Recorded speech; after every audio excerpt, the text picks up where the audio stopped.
Hi hello నమస్తే welcome back to our channel. అందరు ఎలా ఉన్నారండి? నేనైతే చాలా చాలా బాగున్నాను. నేను ఈరోజైతే ఒక మంచి సినిమా గురించి అయితే చెప్తానండి. ఆ సినిమా వచ్చేసి పెళ్లి పుస్తకం.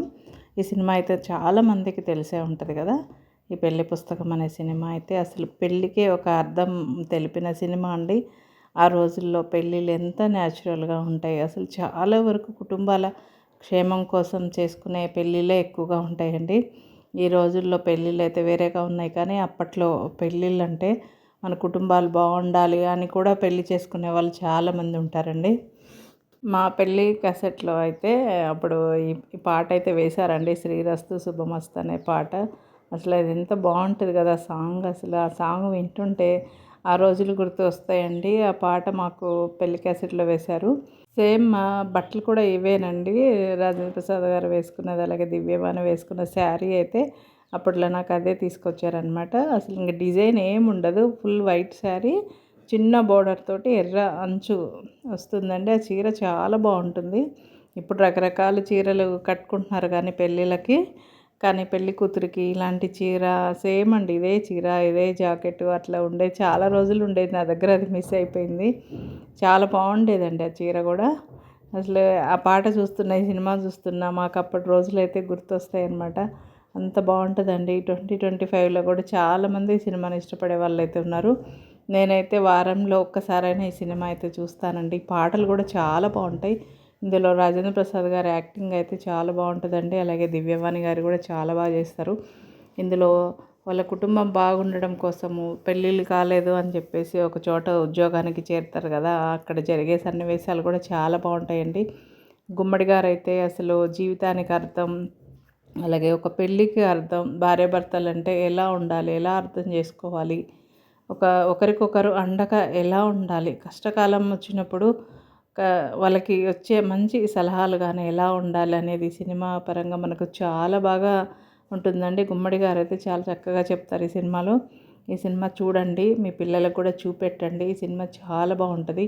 భార్యాభర్తలు ఒకరినొకరు అర్థం చేసుకొని అపార్థాలు చేసుకోకుండా, ఒకవేళ అపార్థాలు వచ్చినా సరే వాటిని తొలగించుకొని జీవితాన్ని ఎలా సాగించాలి అనేది చక్కగా చూపించారండి ఈ సినిమాలో.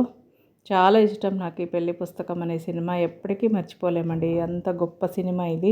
ఇప్పటి రోజుల్లో పెళ్ళిళ్ళు అయితే చంపడానికో చావడానికో చేసుకుంటున్నట్టే ఉన్నాయి కానండి, అప్పుడు కుటుంబాలు బాగా కలిసి ఉండడానికి, వాళ్ళ క్షేమంగా ఉండడానికి, కష్టాలు పడకుండా ఉండడానికి కోసం చేసుకునే పెళ్ళిళ్ళు అండి అప్పట్లో పెళ్ళిళ్ళు అయితే.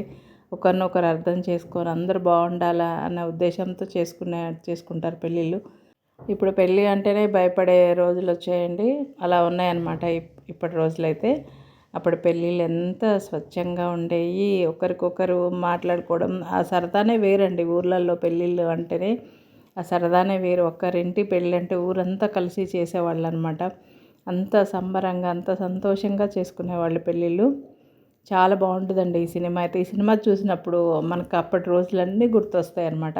అంత బాగుంటుందండి. వాళ్ళు పెళ్లి చేసుకునేటప్పుడు ఆ మాట్లాడుకునే విధానం కానీ, మీ ఫ్యామిలీలో ప్రాబ్లమ్స్ ఏంటి, మా ఫ్యామిలీలో ప్రాబ్లమ్స్ ఏంటి, ఇవన్నీ కూడా ఉన్నది ఉన్నట్టుగా విడమర్చుకొని మాట్లాడుకొని, ఆ కష్టాలని అప్పటి నుంచే వాళ్ళు కష్ట సుఖాలని పంచుకోవాలా, ఒకరి కష్టం ఒకరు పంచుకోవాలి అని చెప్పి మాట్లాడుకొని పెళ్లి చేసుకుంటారు. అవన్నీ కూడా చాలా బాగున్నాయండి. చాలా నచ్చుతుంది నాకు ఈ సినిమా అయితే.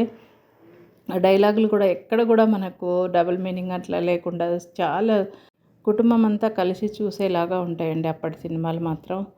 ఈ రోజుల్లో అయితే ఇలాంటి సినిమాలు రావు. కనీసం ఎప్పుడైనా ఇలాంటి సినిమాలని రిలీజ్ చేస్తే బాగుంటుంది అనిపిస్తుంది నాకైతే. ఇందులో మన సంస్కృతి సంప్రదాయాల గురించి కానీ చక్కగా చెప్పారండి. అందులో వాడే కాస్ట్యూమ్స్ కానీ ఇవన్నీ కూడా చాలా న్యాచురల్గా ఉంటాయి. అందులో రాజేంద్ర ప్రసాద్ గారి సినిమా అంటేనే ఇంకా న్యాచురల్ కామెడీ ఇంకా అన్నీ ఉంటాయండి. అసలు చాలా బాగుంటాయి ఆయన సినిమాలు అయితే. మాకైతే చాలా ఇష్టం రాజేంద్ర ప్రసాద్ గారి కామెడీ సినిమాలంటే. తప్పకుండా చూడండి. ఎవరైనా చూడకుండా ఉంటే చాలామంది చూసే ఉంటారు ఈ సినిమాలు.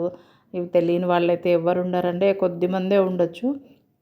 కానీ మన పిల్లలకు కూడా ఇట్లాంటి సినిమాలు అయితే చూపియాలండి. వాళ్ళకు కూడా తెలుస్తుంది అప్పుడు కల్చర్ ఏంటి, అప్పుడు ఏంటి, అసలు పెళ్ళి అంటే ఏంటి, సాంప్రదాయం అంటే ఏంటి, కుటుంబాలంటే ఏంటి అనేది చాలా వివరంగా తెలుస్తాయండి. వాళ్ళు సినిమా చూడడం వల్ల కూడా కొంచెం వాళ్ళకు కూడా తెలుస్తుంది. గుర్తుపెట్టుకుంటారు కూడా, పలానా సినిమాలో ఇట్లా ఉంది, పలానా సినిమాలో ఇలా చూశాను నేను అని చెప్పి గుర్తుపెట్టుకుంటారు. అవన్నీ మనమే వాళ్ళకు చెప్పాలి. కొన్ని తెలియదు కదా పిల్లలకు కూడా. ఈ సినిమా అయితే చాలా బాగుంటుందండి, మిస్ అవ్వకుండా అయితే చూడండి. వీళ్ళు పెళ్ళి కాలేదని చెప్పేసి ఒక కంపెనీలో జాబ్‌కు చేరుతారు కదా! తర్వాత తెలుస్తదనమాట. తెలిసి ఒకరినొకరు అపార్థాలు చేసుకుంటా ఉంటారు.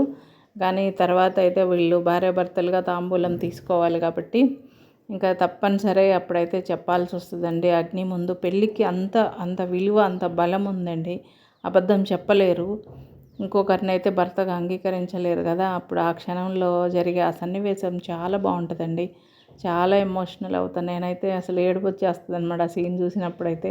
భార్యాభర్తలంటే ఎలా ఉండాలి? అసలు అపార్థం చేసుకున్నప్పుడు అది అడిగి తెలుసుకొని దాన్ని క్లియర్ చేసుకుంటే సమస్యలనేవి చాలా వరకు ఉండవు అని చెప్తారండి ఈ సినిమాలో. అనుమానాలు పెట్టుకొని మనం మనసులోనే నలిగిపోతూ ఉంటాం కదా! అలా కాకుండా ఓపెన్‌గా మాట్లాడుకొని క్లియర్ చేసుకుంటేనే కొన్ని సమస్యలకైతే ఒక అర్థం అనేది ఉంటదండి.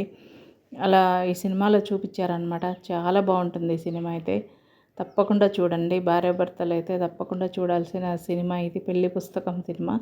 అసలు ఇట్లాంటి సినిమాలు తీయాలండి ఇప్పటి రోజుల్లో అయితే మాత్రం. కనీసం ఈ సినిమానైనా రిలీజ్ చేస్తే బావుంటదనిపిస్తుంది. ఇప్పుడు ఏవేవో సినిమాలన్నీ ఇప్పుడైతే రిలీజ్ చేస్తున్నారు కదా! ఈ 'పెళ్లి పుస్తకం' అనే సినిమా కూడా రిలీజ్ చేస్తే బావుంటదేమో అనిపిస్తుంది. ఇప్పటి పెళ్ళిళ్ళ ఎట్లా జరుగుతున్నాయో చూస్తున్నాం కదండీ! పెళ్ళి అంటేనే ఒకప్పుడు అనేవాళ్ళు పెళ్ళి కూడా చావు లాంటిదే అని. అలా అవుతున్నాయన్నమాట ఇప్పుడు పెళ్ళిళ్ళైతే. భయమేస్తుంది కొన్ని న్యూస్‌లలో చూస్తూ ఉంటే, ఈ పెళ్ళి జరిగిన తర్వాత జరిగేవన్నీ చూస్తుంటే. కానీ ఒకప్పుడు ఈ సినిమా పెళ్ళికి అర్థము, భార్యాభర్తలు, కుటుంబము ఎట్లా ఉండాలని చెప్పిన సినిమా అండి ఇది 'పెళ్లి పుస్తకం' అనే సినిమా. నేను అనుకుంటున్నాను ఇప్పటిది కనుక ఈ సినిమా రిలీజ్ చేస్తే బావుంటదనిపిస్తుందండి. అంటే తెలియని వాళ్ళకు కూడా తెలుస్తదండి వాల్యూస్ ఏంటి అనేది. ఇప్పటి జనరేషన్ పిల్లలకైతే మనం ప్రతీది కూడా చెప్పలేము. చెప్పినా వాళ్ళు వినరు. కాబట్టి ఇలాంటి సినిమాల ద్వారాన కొంతన్నా వాళ్ళు తెలుసుకునే అవకాశం ఉంటది కాబట్టి ఇలాంటి సినిమాలు రిలీజ్ చేస్తే బావుంటదని నా ఒపీనియన్ అండి. మీకు కూడా ఎలా అనిపిస్తదో చెప్పండి. ఈ వీడియో గనుక మీకు నచ్చితే లైక్ చేయండి. అలాగే సబ్స్క్రైబ్ చేసుకోవడం మాత్రం మర్చిపోవద్దు. ఇలాంటి సినిమాలు చూడడం వల్ల మనం మానసికంగా కూడా చాలా హ్యాపీగా ఉంటామండి. నాకైతే అలాగే ఉంటుంది. నేను ఎప్పుడైనా మనసు బాగోలేనప్పుడు ఇలాంటి సినిమాలు పెట్టుకొని చూస్తుంటాను. మీరు కూడా అదే అలవాటైతే చేసుకోండి. మనసు బాలేనప్పుడు ఇలాంటి సినిమాలైతే తప్పకుండా చూడండి.